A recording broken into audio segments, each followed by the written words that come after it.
for coming back. Welcome back. I hope you've enjoyed our previous videos, and I look forward to this video here today. A question that has been asked repeatedly over the last few months is, how do we deal with our emotions? What are we as Christians supposed to do about emotions? The problem is that we're facing as a church, not just South Tacoma Assembly of God, but the global church, is a misunderstanding about emotions. Growing up, there was an unspoken understanding that emotions were bad, especially if you're a man.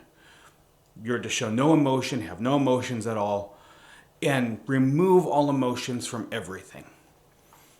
Well, there are aspects where removing your emotions and being as objective as you can be is necessary. But those are circumstances, not a broad rule.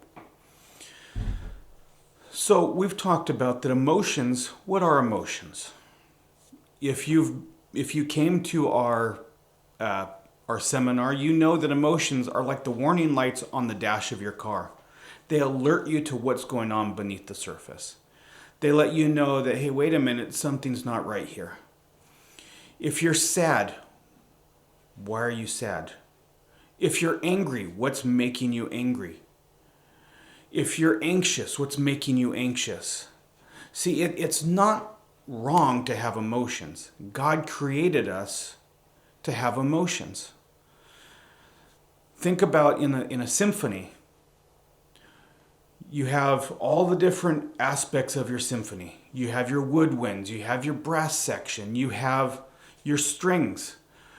But they're all being dictated and directed by the conductor. The conductor is your emotions. Each one of those sections in your life is a different aspect of your life, a different aspect of who you are, your physical being, your spiritual being, your psychological being. The symphonic Christ-likeness. If you haven't seen or attended one of our seminars, the Bible and Mental Health Seminar, you need to come and experience it. We discussed this idea of symphonic Christ-likeness in the role emotions play. So our emotions are that conductor. They kind of direct and let us know if something's off in the symphony of our life. So is the conductor a bad person? Is the conductor to be pushed aside? Well, no. Why? You recognize that if we remove that conductor, there is nothing directing that symphony. We need the conductor so the symphony runs smoothly. It's the same thing with emotions. We need our emotions to direct the other aspects of our life, to let us know if something is off, if something's out of tune, if something needs to be slowed down or sped up, if the tempo just isn't right. Emotions show that. Many times anxiety rises when we are so busy, when we're going so fast that we're not able to get our time of recreation, our time of recuperation. That anxiety rises, and it's letting us know, hey, pump the brakes a little bit, slow down. Because if you don't, you're going to end up getting sick. You're going to end up burning out. You're going to end up having a struggle. And that's the last thing that we need. So your emotions are alerting you before it's too late. So it is not a sin to be emotional. It's not a sin to display those emotions. It alerts you to what's going on. I mean, here just recently, I had to watch my youngest child drive away.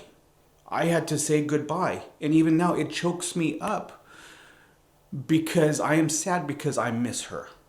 It's not wrong for me to be emotional or to be sad. It alerts me that there is a piece of my heart, there's a piece of what's important to me that's missing, that now I have to deal with and work through as we step into this new life where things aren't the way they used to be. It's not wrong for me to be sad. It's wrong for me to stay sad and do nothing about it. In everything we do, our example is in Christ. We are called to grow and be like Christ. So, with that being the case, let's look at Jesus when it comes to emotions. Because Jesus was emotional. We see that Jesus wept. Okay? You can't weep without emotions. Jesus got angry. He flipped the tables in the temple. So it's not, so far, Jesus is showing us emotions. But let's go to the end of his time here on earth. He's in Jerusalem. It's the Passover. He's about to go to the cross. And what's he do? He goes to the Garden of Gethsemane and says, Father, if it be your will, let this cup pass from me. Matthew 26:38 tells us that he was so overwhelmed that he had anxiety to the point of death. You can go back and look. I'm paraphrasing. That's my paraphrase. So don't quote me on that. Look it up yourself. Jesus dealt with anxiety, saying, Father, if it's your will, let this pass from me. To the point that he is crying and sweating blood. You cannot do that without a high level of emotional reaction. So Jesus, on his way to the cross, displays emotions. Desperation and fear. He has this desperation and fear while on the cross. My God, why have you forsaken me? He's displaying the emotion of the fear as now the Father's hand is no longer on him, as he's taking our sin upon him, and he's crying out in desperation because he recognizes that God is the only option he has. It is his only salvation. Gives us a great example of, through Christ, that is our only hope. And so when we cry out in desperation, when we cry out in fear, when we display those emotions, Jesus understands. Because those emotions are there to direct us. They are there to alert us to what's going on. See, we're never told to not be emotional. We're not. If you you disagree with me, show me where it says, do not be emotional. In reality, we're told to utilize those emotions.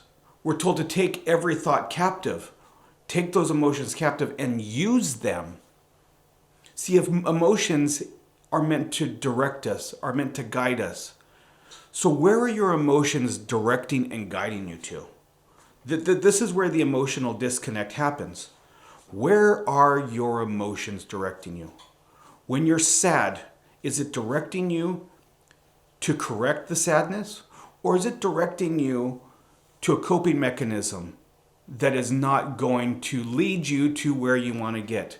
That is going to lead you further down? Is your anger leading you to go to that person and correct the anger that you have with them and correct the situation? Or is it causing you to do something and dwell further in that anger? Are your emotions leading to freedom, or are they leading to addiction? Many times we turn to addictions because of our emotions. I don't want to deal with the sadness. I don't want to deal with the depression. I don't want to deal with the anger.